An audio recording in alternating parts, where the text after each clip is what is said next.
ఎన్నికల హామీల అమలుకై ఐక్య పోరాటానికి సిద్ధం కండి.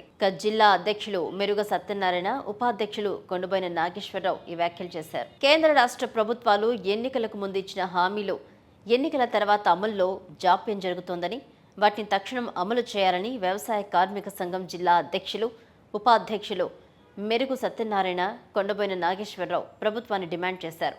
హామీల అమలుకై ప్రజా సంఘాల ఐక్య పోరాటానికి సిద్ధం కావాలని తెలంగాణ వ్యవసాయ కార్మిక సంఘం కార్యపల్లి మండల కమిటీ ఆధ్వర్యంలో మంగళవారం యనమగొండ్ల రవి అధ్యక్షతన జరిగిన రౌండ్ టేబుల్ సమావేశం నిర్వహించారు. ఈ సందర్భంగా వారు మాట్లాడుతూ కేంద్రం ప్రవేశపెట్టిన బడ్జెట్లో ఉపాధి హామీకి నిధులు తగ్గించారని, బడ్జెట్ని పెంచాలని డిమాండ్ చేశారు. 200 పని దినాలు కల్పించాలని, రోజు కూలీ 600 చెల్లించాలని, తెలంగాణ రాష్ట్ర కాంగ్రెస్ ప్రభుత్వం 6 గ్యారంటీలతో పాటు ఎన్నికల మేనిఫెస్టో ప్రకటించిన హామీలన్నీ వెంటనే అమలు చేయాలని రౌండ్ టేబుల్ సమావేశం ఏకగ్రీవంగా తీర్మానం చేసిందని తెలిపారు. లేని ఎడల ప్రజా సంఘాల ఐక్య పోరాటాలతో ఆందోళన ఉధృతం చేస్తామని వారు ప్రభుత్వాన్ని హెచ్చరించారు.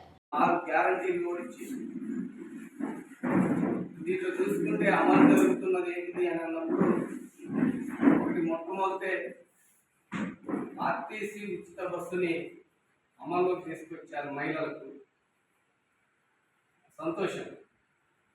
రెండోది ఏంటిది అని అన్నప్పుడు 200 యూనిట్లు కరెంటు అని చెప్పేసి రెండో దాన్ని తీసుకొచ్చారు. అవి కూడా కొంతమందికి ఇంకా రావడం లేదు, బిల్లులు వస్తున్నాయని చెప్తా ఉన్నారు. సరే, ఎంతో కొంత వచ్చినందుకు మనం చూడాలి. 2 లక్షల రైతు రుణమాఫీని డిసెంబర్ 9వ తారీఖే రుణమాఫీ చేస్తామని చెప్పేసి చెప్పినటువంటి పరిస్థితి ఉన్నది, కానీ అప్పుడు చేయలేదు. ఇప్పుడు ₹1,00,000 రుణమాఫీ చేశారు. నిన్న వచ్చింది ఎంతవరకు ఏంటనేది తెలియదు, కానీ ఈరోజు 1,50,000 వరకు ఉన్నటువంటి వాళ్ళకి చేస్తామని చెప్పేసి ఆగస్టు 15 కల్లా 2 లక్షల వరకు రైతు రుణమాఫీ చేస్తామని చెప్పేసి అంటున్నారు. చేస్తున్నందుకు సంతోషం, కానీ దాంట్లో కూడా మన వ్యవసాయ కార్మిక సంఘం మనం చెప్పేది ఏంటి అన్నప్పుడు కేవలం 2018 నుండే తీసుకొని 2023 డిసెంబర్ 9 వరకే కాకుండా 2011 నుండి ఉన్నటువంటి మొత్తం రైతుల రుణాలు మాఫీ చేయాలి అని చెప్పేసి మనం డిమాండ్ చేస్తా ఉన్నాం.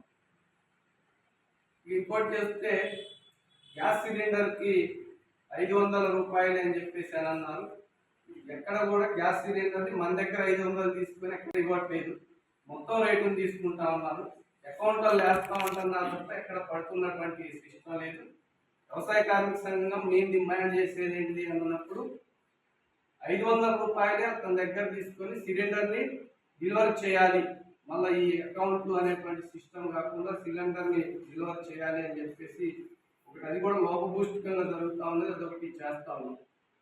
ఇవన్నీ బాగానే ఉన్నాయి, కానీ ఈరోజు వ్యవసాయ కార్మిక సంఘంలో పెట్టినటువంటి ప్రధానమైనటువంటి ఇది ఏంటి అన్నప్పుడు ప్రతి మహిళకు 18 సంవత్సరాలు దాటినటువంటి వాళ్ళకు ₹2,500 ఇస్తామని చెప్పేసి అన్నాం.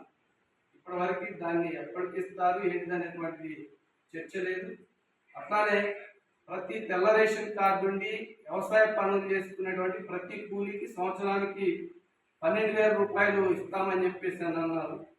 అది ఇప్పటి వరకు దానికి బడ్జెట్లో కేటాయింపులు కానీ ఇస్తున్నట్టు కానీ వాళ్ళని టైం అనేటువంటిది కానీ లేదు.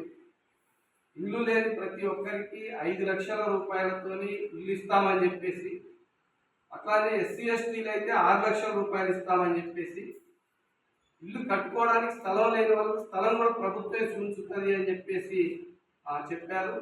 దాన్ని వెంటనే అమలు చేయాలి అని చెప్పేసి, తర్వాత మనందరికీ పెన్షన్దారులను చాలా భ్రమాలలో ఉంచినటువంటి పరిస్థితి ఉన్నది. షేర్ చేయండి, లైక్ చేయండి, సబ్స్క్రైబ్ చేయండి. మరిన్ని వీడియోల కోసం బెల్ సింబల్ పై క్లిక్ చేయండి.